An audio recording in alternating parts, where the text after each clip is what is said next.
This hour, breaking news that we've been tracking for the past hour or so. The Albuquerque SWAT team is in the middle of a standoff in the southwest part of the city.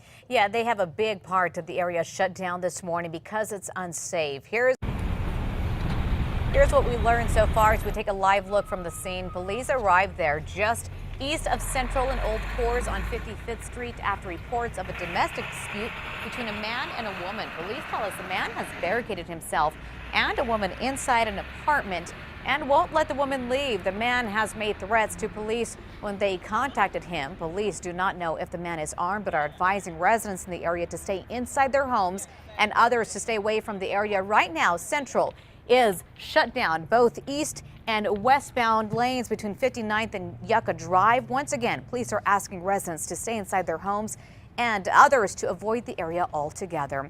We have Catherine Mazzone. She's heading out to the scene. She'll give us a full update coming up in our next half hour. Meantime, they head up the largest school district in the state, and today you have the chance to choose 3 of Albuquerque School Board's leaders. And voters will be able to pick the members up for election on the school board. There are 3 seats up for grabs today. APS says they're important ones and are in charge of making a very big decision this year. The board tasked with setting policy, approving and overseeing the district's more than $1 million budget, and this year selecting a new superintendent. The 3 seats in question are the board's president, Dr. Annalie Maesta. She's running for re-election in District 1. That includes the South Valley. Kathy Court wants another term in District 2, which includes Northwest Albuquerque and Corrales. Marty Esquivel, the finance chair, is giving up his seat for District 4. That district includes the area west of University Boulevard to Eubank and the area south of I-40. Take a look at the challengers now. Running against Annalie Maestas is a business owner, Madeline Jones, and UNM student Colt Ballack. Kathy Court faces retired teacher Peggy Muller-Aragon, and running for District 4 is advertising manager Mark Gilboard, educator and musician Sina Aurelia Pleasant Soul Bow, retiree John Lopez, and retired teachers Barbara Peterson and Charles McQuigg.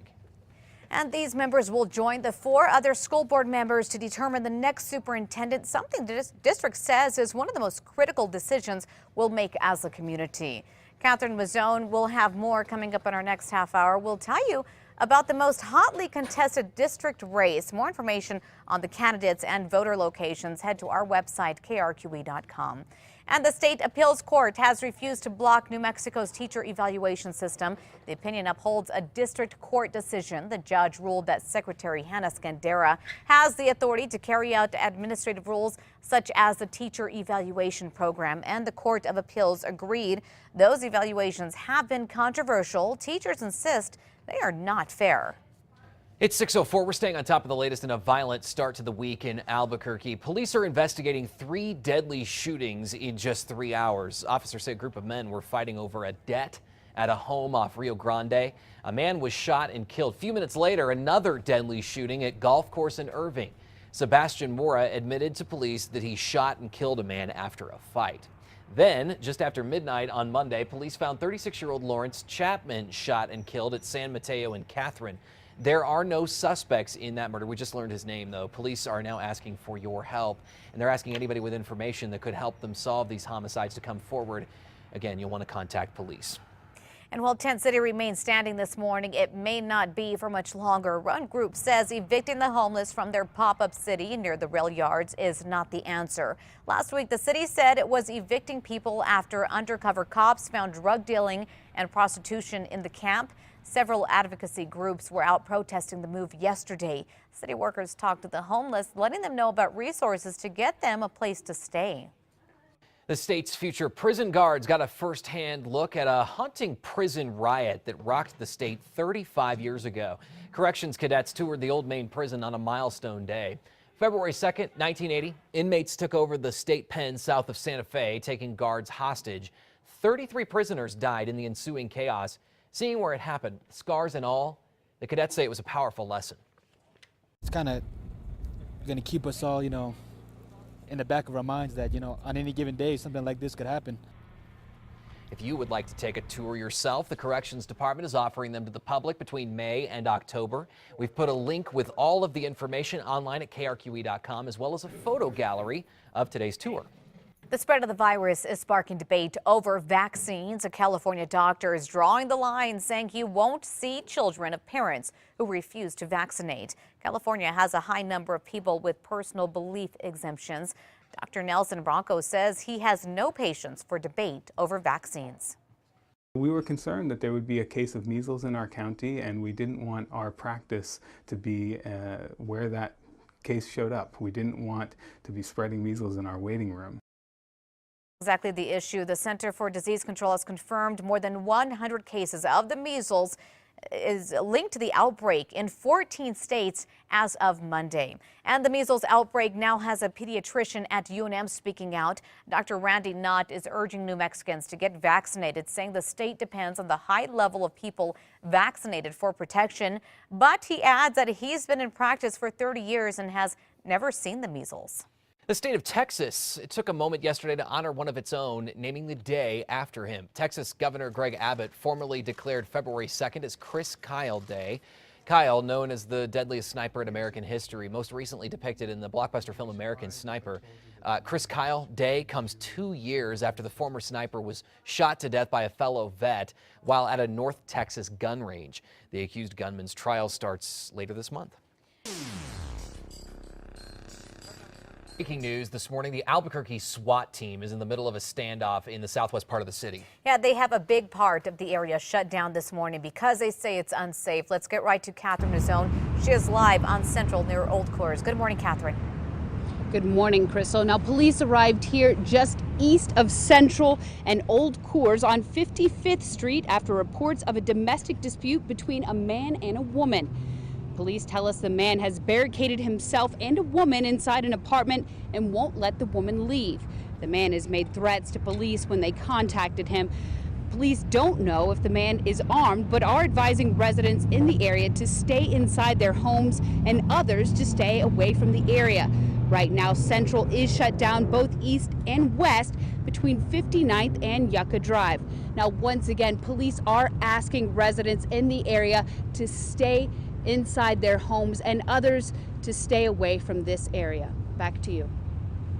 Thanks for that information, Catherine. Now, Catherine will stay out there all morning gathering more information. We'll bring it to you as more information becomes available. Workers at an Albuquerque daycare say there are too many crashes on the streets outside their building and their kids are in danger. 2 cars collided at the intersection of Louisiana and Bell, a block south of Zuni. Then both slammed into a wall at Hope Head Start Daycare. Just right there, a few steps where the car had wrecked, there's baby little kids walking there, you know. Thank God. Yes, thank God we have the barrier right here and the cement wall. Otherwise, both vehicles would have ended up inside the building. Daycare workers say they're worried because this is not the first time cars have crashed into buildings at this intersection. APD says 17 crashes were reported there in the last year. We questioned the city about the issue. City reps say they'll have to look at those numbers and what's causing the crashes before taking action. The shoppers got a big scare last night after a bomb threat was called into the Walmart near Coors in Rio Bravo. As a precaution, the store evacuated while APD checked everything out. The bomb unit did a sweep and reopened the Walmart shortly after. It all comes days after a pipe bomb was found inside an Albuquerque hotel. A burglary suspect who just bonded out of jail last month is back behind bars this morning after a SWAT situation in northeast Albuquerque. Police say they believe 32-year-old Michael Tyner was armed near Jefferson and Indian School. Investigators say he fled from officers and ended up barricading himself inside a home for 4 hours. He's been in trouble before. Last February, he was arrested for allegedly breaking into a home near Unser and Ladera, then setting it on fire. We researched court records. Tyner just left MDC in January. Again, he's locked up behind bars this morning. 6:30, 400s gathered at the Roundhouse in our state capital to protest the push to put an end to driver's licenses for illegal immigrants. That rally came just days after a proposal to repeal the law cleared its first hurdle. A House committee voted 5-4 along party lines to advance the GOP-led proposal, and supporters argue the law is a public safety issue. Opponents, including many students, say that repeal would prevent them from getting an education.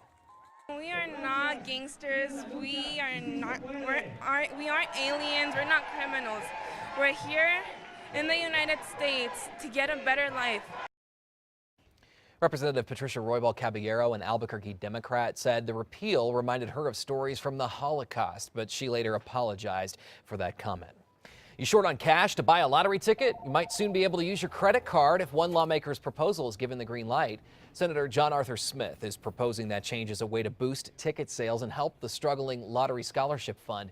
If sales don't increase, the scholarship fund will keep falling behind. Smith and others argue that turning to credit is simply a way of tapping into people's spending habits. Lawmakers are taking up an issue that could have a major impact on New Mexico's children. Republicans want to hold back third graders who don't read well enough, ending the practice of social promotion. Supporters say if kids are allowed to move on, they're 4 times more likely to drop out later in life. Opponents say it addresses a problem too late. Graduation rates would plummet because we know that there is a direct link between retention and a child's chance of graduating. It's wrong to put kids into classes that they're not ready for. It's not fair to the student, it's not fair to the teachers, and it's not fair to their classmates. Based on last year's state reading test, about a quarter of third graders would be held back. That's 6,000 third graders. Happening today, you're going to have the chance to help choose who will head up the state's largest school district board. School board elections take place today with 3 seats open, but perhaps the most controversial of those is District 2 incumbent Kathy Court. Court has been an outspoken critic of the governor's education reforms, but what she said at a recent school board meeting had some people talking. These reforms are causing havoc in our schools, and they're forcing established teachers to leave their profession. That outburst came during a discussion about new standardized tests, something Court has been known to speak out against. But that's not all. The school board recently reprimanded Court for what they call violating the board's code of ethics. Court sent emails to Communications Director Monica Armenta. She told her she had no business to ask questions about her affiliation with Stand for Kids NM. It's a group that speaks out against a lot of governor-backed education reforms. It doesn't end there. According to the Albuquerque Journal, those leaving a memorial service for the daughter of Court's opponent, Peggy Muller-Aragon, found flyers on their cars supporting her opponent, incumbent Kathy Court. Court's also been a vocal critic of teacher evaluations. Test scores make up 50% of those. For more information on the candidates and voter locations, you can head to our website, krqe.com. A high school brawl involving more than 100 teens in Florida, and now that fight is getting some national attention. It happened last Friday night. A look at the cell phone video captures the teens out of control, throwing punches and kicks. It all started at the end of the game. The stadium was already overbooked and tempers flared. There were no reports of serious injuries or weapons used. However, the fight became a big topic on Twitter, where it actually began to trend online. Can you believe that? Interesting. 6:38 this morning, a manhole in New York explodes. It's all caught on camera. Black smoke could be seen coming from that hole just moments before the flames burst from underground. The manhole cover was actually blown a block away, and it hit an elderly man when it came back down. He was taken to a hospital. He's expected to be okay. Another woman was hurt by flying glass. Here's the interesting part. A utility official says the blast was probably caused by melting snow combined with street salt sort of getting into the electrical system there. So it was almost unpreventable. Did you see how big that piece of glass was? Huge, really I know, scary. and the manhole cover, of course, is very heavy, so it's lucky he wasn't further hurt.